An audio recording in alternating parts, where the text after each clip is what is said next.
দিনটা ছিল 1 জানুয়ারি 2024। সবাইকে হ্যাপি নিউ ইয়ার জানিয়ে আজকের ব্লগ শুরু করছি।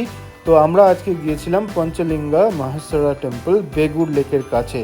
তো ডিএলএফের পাশ দিয়ে রাস্তা দিয়ে যেতে আর এখন দেখো আমরা চলে এসেছি একদম টেম্পলে। আর প্রচুর লাইন ছিল এখানে। আমি গাড়িটা পার্ক করে এসে তারপরে এখান থেকে টুক করে ঢুকে পড়লাম ভিতরে। বাট ভিতরে ঢুকেই যেটা লক্ষ্য করলাম, সবাই কিন্তু খালি পায়, বাট আমাদের পায়ে জুতো। আমরা এটা জানতাম না। আর দূরে যখন তাকিয়ে দেখলাম, তখন দেখলাম গাড়ির পাশে যে যার জুতো খুলে এসেছে, এটা আমাদের জানা ছিল না।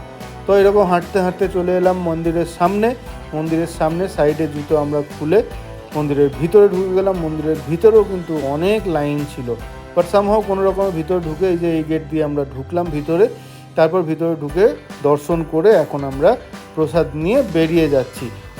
আর বাকি সারাদিনে কি করলাম সেটা দেখতে হবে কালকের blog. Till then tata, take care, happy new ইয়ার।